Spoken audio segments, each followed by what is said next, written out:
Yeah, hello everyone. So we are again going to move into money topic.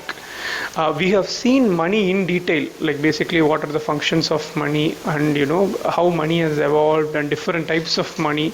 So all those things we have seen in detail. Now we'll be looking at how institutions will affect money supply. So basically there are certain institutions like RBI and government and all, and how will they affect money supply, that we are going to see. And apart from that, we will also be looking at some of the logic, like what is the relation between money supply and price, sir? What is the relationship between money supply and interest rates, sir? And finally, what is the relationship between all these three, sir? Money supply, price and inflation. And we will also throw in small seeds like what should be the central bank policy and all. Because after covering money, we will be in-depth looking at RBI, in-depth looking at banking, non-banking financial institution, then inflation. So all those topics will be covered in detail later, but we will only be studying over here the related parts of, like we will be like studying the subset of RBI which is related to money management. We will be studying subset of government which is related to money management. So with that, we will be comprehensively covering and ending the topic of money. So first topic, we will be looking at RBI role in money management, sir. So RBI has multiple roles. RBI has the role of, it acts as a banker for bank. It provides debt to government and all those things. That is why I've put so many other things and left it as blank. But one of the important role it has is currency management, sir. So the first question which should come into your mind is, what is currency management? So basically, I've already said that whenever you come across a new term in economics, split it in understanding. So currency na kasu. Management means melanmai. You manage the currency. See, RBI is a central bank. That means it is a prime bank for whole of India. That means where is it going to manage, sir? It is going to manage for the entire country. So it involves the currency management of entire country. So what does one have to do to manage the currency, sir? What are the different aspects of currency management? First and foremost thing, you should know how much money is needed by the economy. I will come to this part. First, we will just look at what I'm going to explain as an index. Next, what are the denomination? By denomination, what we mean here? Rupees 10, 100, 1000, and all those things. And what should be the security features? We already saw over there. To have the trust and all those things not duplicated, we bring in security features. Last important thing, see how much money one should print, sir. And with respect to government, minting is done by government. Minting is whenever you will not say printing coins, right? So the production of coin is said by the word minting, and that minting process will be done by the government, sir. So that's why I said print. But printing of notes will be done entirely by RBI or the central bank. So how much money it has to print. And last important thing is circulation, sir. So circulation means what? So I have printed the currency and government has also minted coins, but now both note and coin will be circulated by RBI, sir. The responsibility of circulation also falls on RBI, sir. Next important thing is maintenance. This is like a last part, like maintenance. What is mean by maintenance of currency? After some time your 10 rupees note will be torn. For that, it has to bring replacements, sir, to maintain the entire amount of currency which is there in the economy. So in this, very easy to remember is like, it has been written in a very logical order. First, how much money we need. Second, money amount decided. But next, what? Denomination. What is the denomination need?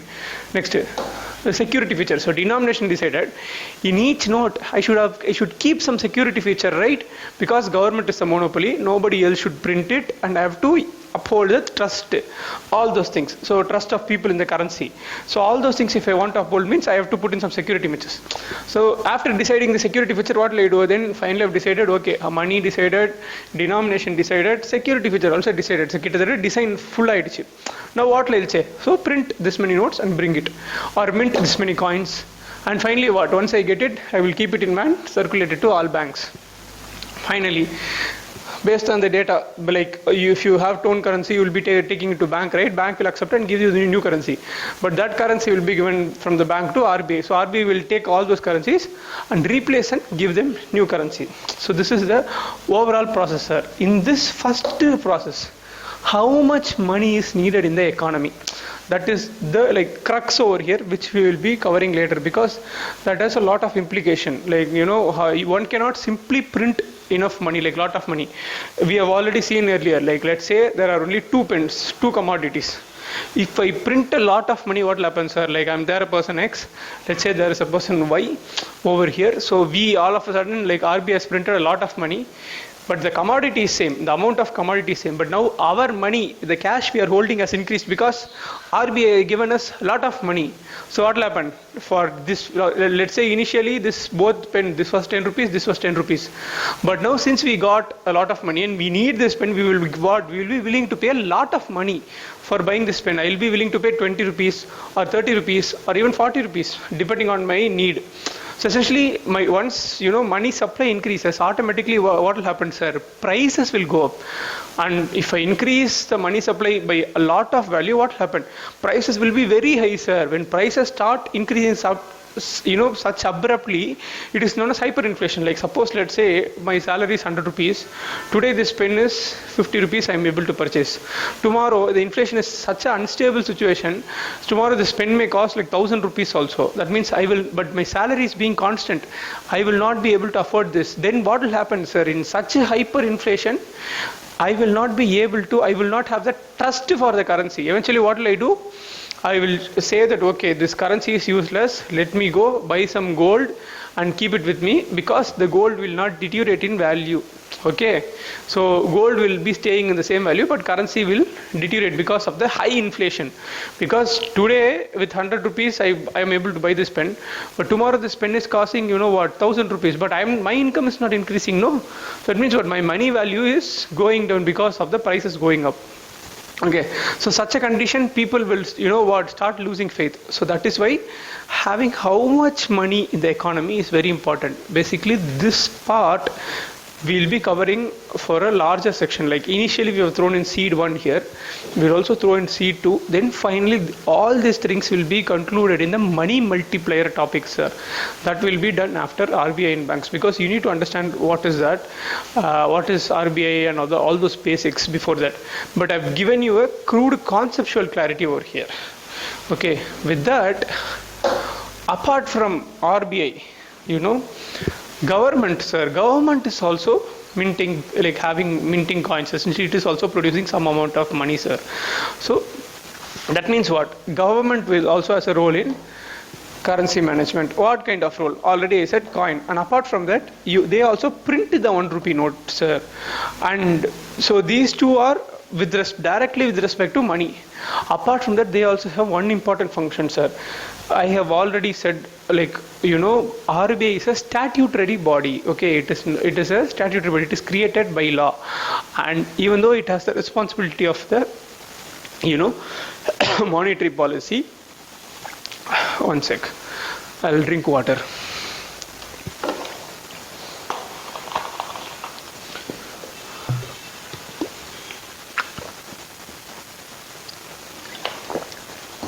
Even though RBI has a responsibility for, to take care of the monetary policy, for most of the time its decision is autonomous, or nobody will interfere.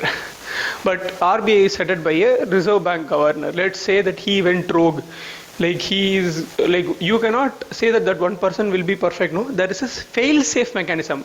Who are those fail-safe mechanism? For any company, there will be a CEO, there will be a board of directors who act as a fail-safe mechanism. Similarly, here also there is a RBI governor, there is board of directors. These board of directors, they directly are appointed by the government, sir. So eventually, if the government feels that RBI is not doing the right thing, government through this board of directors, they can override RBI's decisions, sir. So all those things, the act part of things we'll be seeing in detail in RBI part, but this is the understanding. Since government owns RBI, it also has the capacity to influence RBI. By influencing RBI, I can influence the currency management part. Like example, how much money it want to infuse. So in a way, what they have the ability to approve the decision making of the RBI. A simple example would be like, let's take current scenario. We are having a COVID slowdown, sir. That means what? People are not having income, people are not having cash in a way because of all this shutdown. So what will government think? So we have to give people cash so that they can, like basically the people can start demanding goods. When people start demanding goods, what will happen? The producer will produce more goods. Eventually, the economy will start progressing. So when the producer produce goods means he will start employing more people. That means people will get more cash. They will demand. So eventually, what?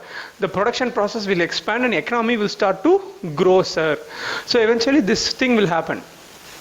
So what is government doing? Government saying, okay, fine, I have to give people cash to kickstart this process. So that means government is saying, I'm having budget. So in budget, I'm going to spend a lot of money so that people get cash. But what does RBI do? RBI is the one who are printing currency. RBI is saying, I have some mechanism through which I can reduce the money supply. So we'll be looking at that mechanism later. But let's take, we have already seen that RBI has the capacity to increase or decrease the money supply, sir. Now what is RBI saying? I have mechanism to reduce the money supply. So RBI, when government is pumping in a lot of money, RBI using the mechanism, it is taking a lot of money back. Like it is essentially reducing the money supply. Eventually what will happen? The growth will not happen. In that case, what? RBI is counteracting. So then what government will think, what? Why is this RBI doing this stupid policy? I am pumping in money. He is supposed to help me, right?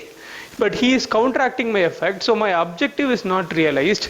So now government says, okay, I have the board of director. I will say the board of director, the decision should be approved by me. So eventually what will happen? The governor will not be able to have a hand. So that means the governor will not, RBI governor will not have a say. Now the board of director will have more say. So this is what happens in a crude manner. So with that understanding of government role, we will be moving into the next part, the main part, which is factor determining how much money which should be there. So as I already said, this is a preliminary to money multiplier. We have already seen what will happen, when money supply is increased in excess, it will lead to hyperinflation. Inflation means price rise, panavikam or vilayvasi uyarvu, purida, price rise. So when too much money, there will be too much price rise, then people lose faith in the currency. So that is why you need to, but if you don't increase money also, there is a problem, sir. What is that problem? We'll see. So there is an optimal level we have to increase. If I explain this, you will understand why there is a need to increase money supply in a very gradual manner. First and foremost thing, so we need to determine the, how much money is needed in the economy. First we will see the, the price aspect of thing. Let's take year is 2020, the price is 10 rupees. What did I say? If I increase the money supply, the price will increase, sir. So that I have established. If you increase too much, price increase will be too much. If you increase the money supply by little, price increase will also be little. So this is the understanding we have. So let's say that, as of now, let's keep how much money it is increasing up aside. Let's say RBI is increasing money supply by some moderate amount. This moderate amount, what does it do? From 10 rupees, it is increasing my price to 15 rupees in the next year. So this price increase, what will it help in, sir? It will help in, incentivizing the producer. Like I am the producer, I know now I am for commodity I'm earning 10 rupees. Next year, because of money supply is increasing, I know that I'm going to get 15 rupees. So what will I do? I will produce more, sir. Okay, eventually what will do? I will produce more. This is incentivizing to produce more. When you start to produce more, you will hire more labor, you will give more employment, eventually you will put in the path of growth. So that is why an optimal amount of money supply increase is needed. If we do too much money supply increase, this price increase will be very large, then people will lose faith. Even the producer will also lose faith, and everybody will shift to gold. That is an unproductive asset. If the price increase is very small, the incentive is very less, so there will not be enough employment created to create the cycle of growth. Okay, so all those things will not happen. So that is why money supply should have moderate increase. So first impact, why money supply should have moderate increase, we have seen. And this price increase is also a determining factor, sir. That means what? So this price increase is eventually going to happen. Okay, so if RBI doesn't allow the money supply to increase, okay, what will happen? That means people will run short of cash. Okay, every year we know that price increase is going to happen because of inflation. People will run short of cash. When people run short of cash, what will happen? Eventually, economy will come to standstill. So this is one of the factors. So what government, like RBI will know, okay, this is the growth in, like, if I have to increase, money supply by so and so amount, so that my price increase by so and so amount moderately, so that the producer is incentivized to produce more and growth happen. So one of the factor influencing money supply. Next important thing, we look at Q. See, this year you have produced 10. Next year what? Because of money supply increases, my demand will also increase, sir. I will be demanding more commodity. Like, let's say I have only 10 rupees. I demand 1 pen. Now money supply has increased by moderate amount. I demand what? 2 pence. That means I am demanding more commodity. Okay, because I have more money now, I demand more commodity. So it also helps increase the Q. Apart from like price increase, also incentivize the producer to produce more quantity. Money supply directly also incentivized to produce more quantity because of demand effect. Earlier was supply effect, demand effect. Okay, you get it. So eventually what? So RBI will think also about this aspect. Okay, for demand increase to increase my GDP, extra already I need to increase money supply by this much for producer side. So for demand side, what will I do? I will increase money supply by extra. So that means x plus x, 2x I will increase. So this taking into mind, I will increase. And what are the other factors? So apart from that, let's say there is, so P into Q. We already have seen GDP growth rate, how to find. So essentially this is the 100 rupees and this became what? 225 rupees, the GDP next year. This difference is nominal growth rate. Nominal, real and all we have explained already. Okay, nominal growth rate. So what? So to support this, so I've already said X amount of money increase, X amount of money. To support this GDP growth rate, I have to provide 2X amount of GDP growth rate. Apart from that, this GDP growth rate will also lead to what? When my GDP increases, through income, income side of things, my income will also increase, sir. That means what? I have to factor in for that wage increase also, I have to factor in giving money. So essentially all these are the factors. First is the increase in demand, to incentivize the supplier, to facilitate the GDP growth, and to provide for increased wages. All those things, I need these 4 things, factors influence the demand for money, or essentially the money supply which is needed, how much it has to be increased, sir. So all those things, so these are the factors which is determining the amount of currency. Okay. So now we will be looking at basically the linkage between, so essentially now we have seen we are going to increase the money supply and factors of increasing the money supply. The most important linkage or most important tool through which it happens is interest rate. Before coming into interest rate, now what we will be looking at is the linkages between money supply and interest rate. Here the interest rate we are speaking about is repo rate, which I will be explaining later.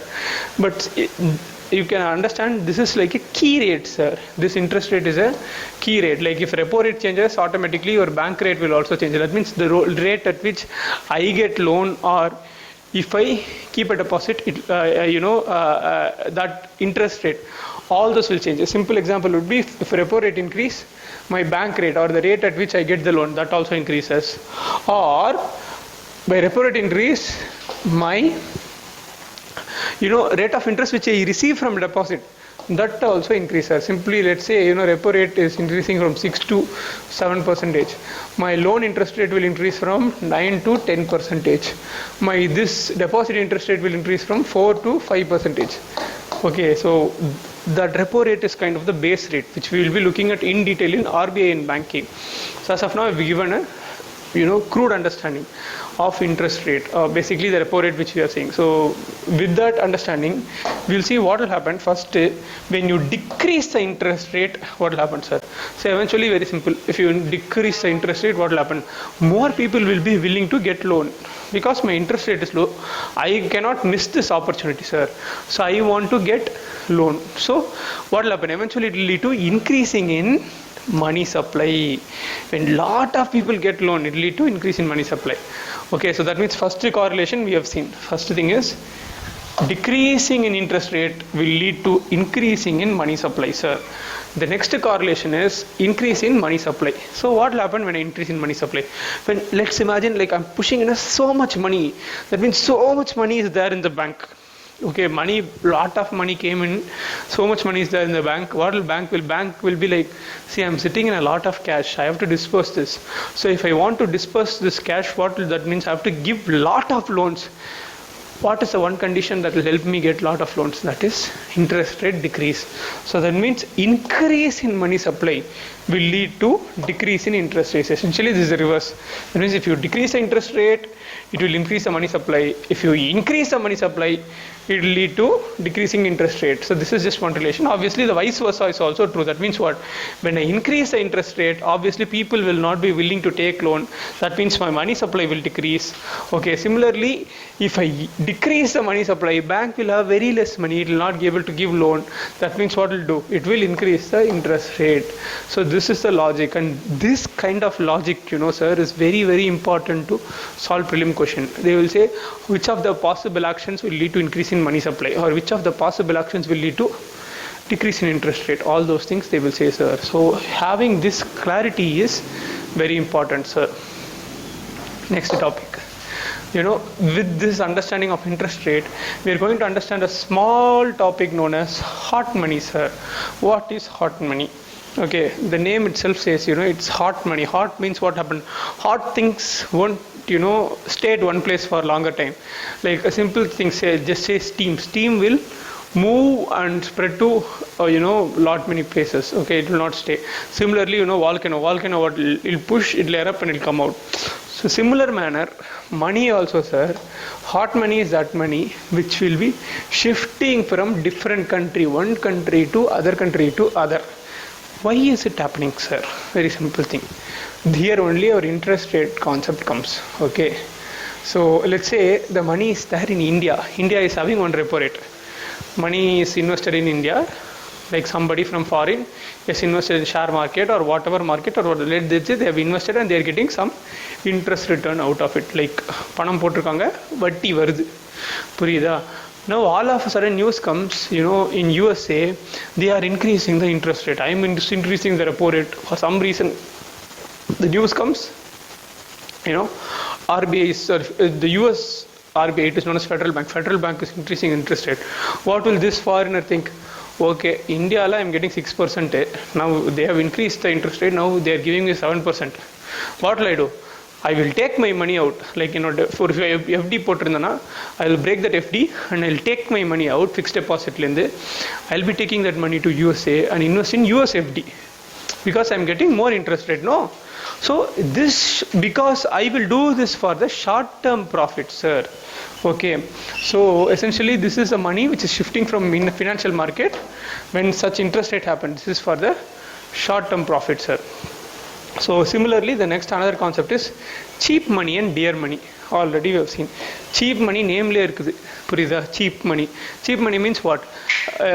Cheap money means it is that money where whenever my interest rate is low, that means I'm getting money cheap. So that means if RBI is following a policy where it is decreasing the interest rate so that a lot of money is infused, that is called as cheap money policy, sir. Similarly, what is dear money policy, sir? See, dear money policy is very simple. Already said dear means like it's very expensive, costly, something valuable. Dear means valuable. That money is all of a sudden becoming valuable, right? You will say dear to valuable person only. எல்லார்கிட்டயும் dear சொல்ல மாட்டோம். புரியுதா? Dear is said to valuable. So dear money means that money all of a sudden is becoming valuable. When will that happen? It will happen when this sound வருது.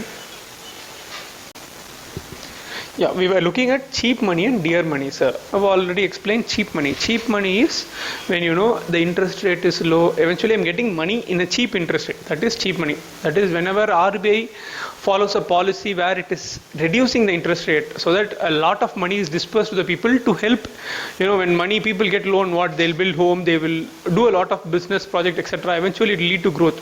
So when RBI want a policy which is improve the growth, it will follow the cheap money policy. Similarly, dear money. Dear money means what? When will we use the term dear?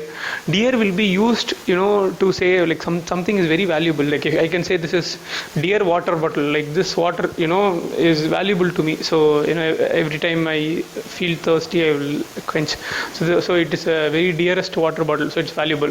So similarly, dear money. That means what? You're saying money dear. That means money all of a sudden is becoming valuable. When will money will become valuable, sir? Money will become valuable when interest rate increases. That means if interest rate increases, it will be very difficult for me to get money, sir, get a loan, or maybe I may get a loan, but since the interest rate is increased, how to repay it burdensome, right? So that means all of a sudden that money I have to be very careful, and I cannot invest in some stupid business. I have to really think about the business risk and all those things and invest. So with this, you are saying this is a cheap money and dear money. So with these two difference you have seen. So dear money policy will happen when that during the time RBI increases the interest rate. So when will that happen, sir? So dear money will be generally followed. Let's say an example where there is a inflation somehow happened. The prices are increasing a lot. That means there's a lot of money supply in the economy. Price is increasing. RBI is saying, okay, we have to control the prices. If we don't control the prices, it will go to hyperinflation.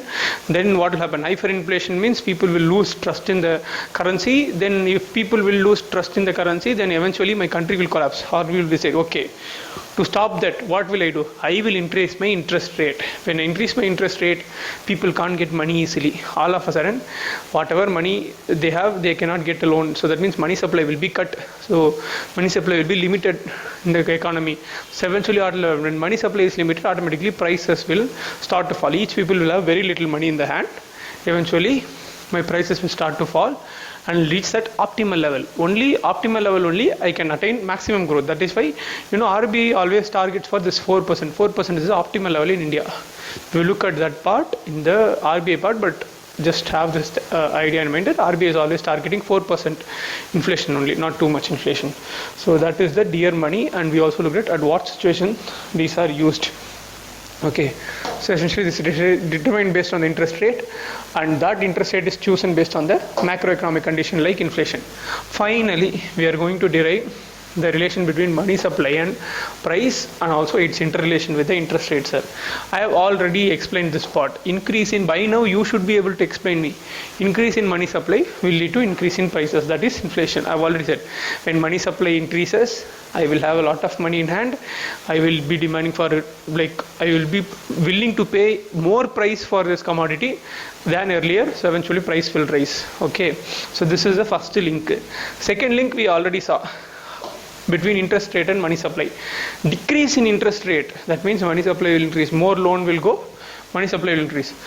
Then what? Increase in money supply, what will happen, sir? It will lead to increase in price level.